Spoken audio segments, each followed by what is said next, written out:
سلام. اومدم که ویژگی ها و مراحل نصب پاکت دور شرکت اینوکسا رو خدمتتون ارائه بدم. این یه نمونه نصب شده از پاکت دور اینوکسا هستش که اگر بخوام اول راجع به ویژگی هاش بگم اینه که پاکت دور ما از ارتفاع 180 تا 260 رو ساپورت میکنه و توی عمق حداقل 45 و حد اکثر 70 کارایی داره. حالا یه نکته‌ای که قبل از اینکه اصلا شروع کنیم مراحل نصب پاکت دور رو بگیم من بعد راجبش بهتون توضیح بدم اینه که پاکت دور به خاطر این یراقی که داره به یه فضای احتیاج داره به اسم فضای پارکینگ که این فضای پارکینگ جدا از در واقع یونیت شما هستش و شما باید این رو علاوه بر اون در نظر بگیریم برای اینکه محل قرارگیری یراق‌آلات ما بشه. این یراق‌آلات ما حدود 8.4 سانت فضا اشغال میکنه و با در واقع یه ورقی هم که بخوایم اینجا کاور بذاریم که حالا یه ورق 16 میل هم باشه در مجموع 10 سانت نیاز داریم که فضای پارکینگمون باشه. این بابت پارکینگ پاکت دور. یه نکته دیگه که باید بهش توجه داشته باشین اینه که اگر اندازه دربتون و عمق یونیتتون یکسان باشه و هم اندازه باشه به خاطر اینه که انتهای عمق خب یراق ما 14 سانت از فضای انتهای عمق رو اشغال میکنه در نتیجه از این سمت 14 سانت در بیرون میمونه که حالا اگر بخواین اتفاق نیفته و در واقع درتون همبر بشه با این یونیتتون و این اتفاق نیفته به اندازه 14 سانت شما میتونین عمق رو به صورت دلخواه افزایش بدید. مثلا اگر که عرض درتون 60 باشه عمقتون 70 باشه دیگه این فضای 14 سانت بیرون نمیمونه فقط 4 سانت در بیرون میمونه که حالا اون به حکم دستگیره هم میتونه باشه که کمک کننده هستش. این راجبه حالا ویژگی های کلی پاکت دورمون بود. حالا میایم سراغ نصب پاکت دور.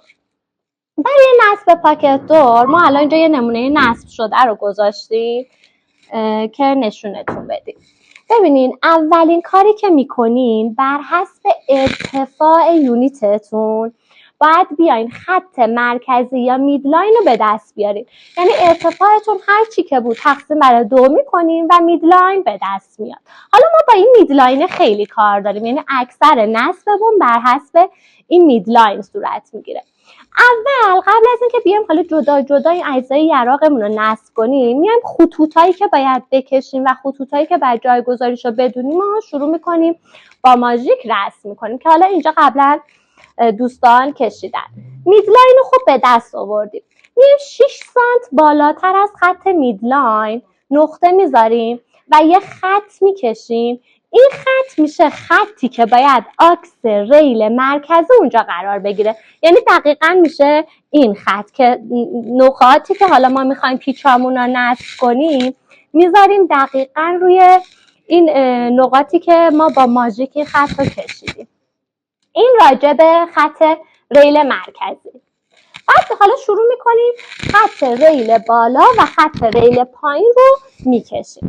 حالا نکته‌ای که وجود داره برای کشیدن خط ریل بالا و خط ریل پایین ما باید به الگوی نصب مراجعه کنیم چون اینا یه سری اعداد مشخصیه. مثلا واسه ارتفاع 240 یه عدد 997 میلیمتر در واقع مهندسین ما در آوردن که ما باید از خط میدلاینمون 997 میلیمتر بریم بالا و یه دونه خط رسم کنیم و دقیقاً این خط میشه وسط ریل بالامون. دوباره به همین میزان از میدلاین 997 میلیمتر میایم پایین و این میشه آکس ریل پایینمون. پس تا اینجا خط ریل مرکزی، خط ریل بالا و خط ریل پایینمون رو به دست آوردیم.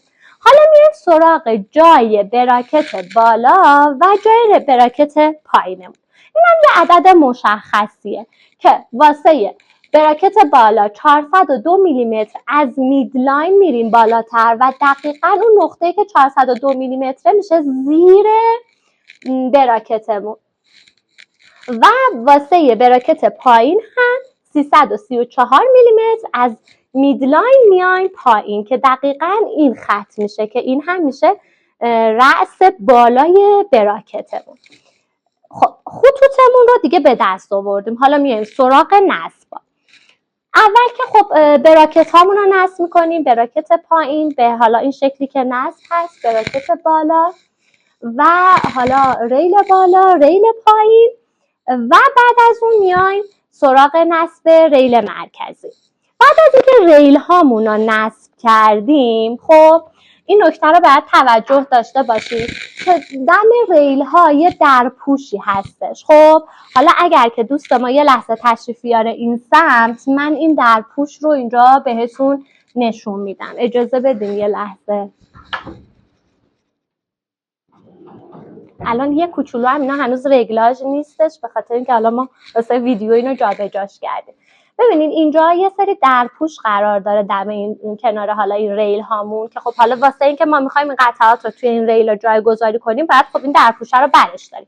این درپوشه رو باز می‌کنیم، این سمت هم باز می‌کنیم درپوشمون رو و الان نگاه کنیم اون درپوش بالا رو نگاه کنیم، واسه اینکه بدون اصلا منظورم از درپوش چیه اونو باز می‌کنیم که خب ریل در واقع بتونیم به داخل ریل دسترسی داشته باشیم. حالا یه کاری که میکنیم اینه، این قطعه رو ببینید، این قطعه یه بولبرینگه که ما اومدیم توی شیار مرکزی ریل وسطمون قرار دادیم. حالا این چی کار میکنه؟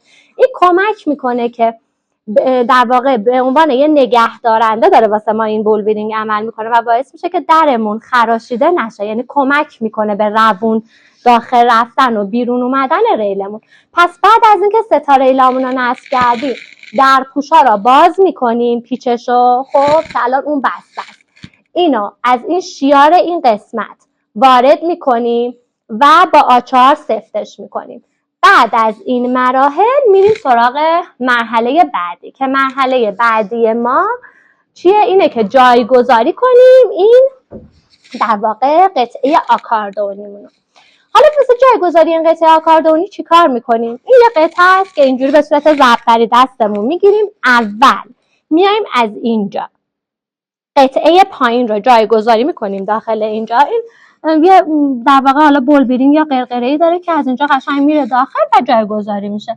بعد از اون که این رفت داخل، میایم این بالا رو توی اینجا فیکس میکنیم، این دیگه فیکس میشه. خب اوکی میشه. حالا بعد بیایم سراغ رگلاژ کردنش دیگه. یعنی این مهمه که بولبرینگایی که توی این ریل ها قرار داره درست تو جای خودشون قرار بگیرن، یعنی آزاد بشن. پس برای اینکه اول آزاد بشن باید چیکار کنیم؟ باید پیچ هایی که اینجا هستن با آچار آلن بیایم شلشون کنیم. ببین 4 تا پیچ با مشکی اون بالاه، 4 تا این پایینه. خب اینا رو اول شل میکنیم. وقتی شل میکنیم این بولبرینگا داخل اینجا آزاد میشه، یعنی اصطلاحاً میتونه جایگاه خودش رو پیدا کنه. که نگاه 2 تا خط داریم. اگر به این گوشه همکارمون نشون بده، ببینید یه لبه پایین ریل داریم، یه لبه بالای ریل داریم. توی داخل اینجا هم 3 تا دونه از این قلتکا داریم. خب حالا ما میخوایم با سفت کردن اینا این 2 تا بولبرینگ پایین روی لبه پایینیه و بولبرینگ بالا روی لبه بالا قرار بگیره. واسه اون این کار انجام میدیم، واسه این هم انجام میدیم و واسه در واقع قطعه اصلیمون هم همین کار رو انجام میدیم که در واقع با آچار آلن میایم این رو شل میکنیم و بعد از اینکه این قطعه اصلی هم راستا شد با درمون، میایم و چیکار میکنیم؟ سفتش میکنیم. خب این هم از این مرحله انجام شد. درپوش ریل هامون رو میبندیم که اون موقع قبلش باز کردیم و بعد از اون توی مرحله آخر هم سراغ نصب جک پمپی آرام بنده عمره که اینم خیلی راحت 2 تا دونه در واقع اینجا برجستگی داره که این باز میشه و داخل اینجا میفته. به همین راحتی شما میتونین این پاکت دو رو نصب کنید. فقط باید توجه داشته باشین که این اعدادی که ما میگیم واقعا باید رعایت بشه، یعنی میل هایی که میگیم، سانت هایی که میگیم طبق گفته ما باید انجام بشه و وقتی که همه این اعداد رو درست جایگذاری کنیم میبینید که یه پاکت دور خیلی روونی داریم. خیلی خیلی ممنون بابت اینکه تا انتهای صحبت من گوش دادین. خدا نگهدار.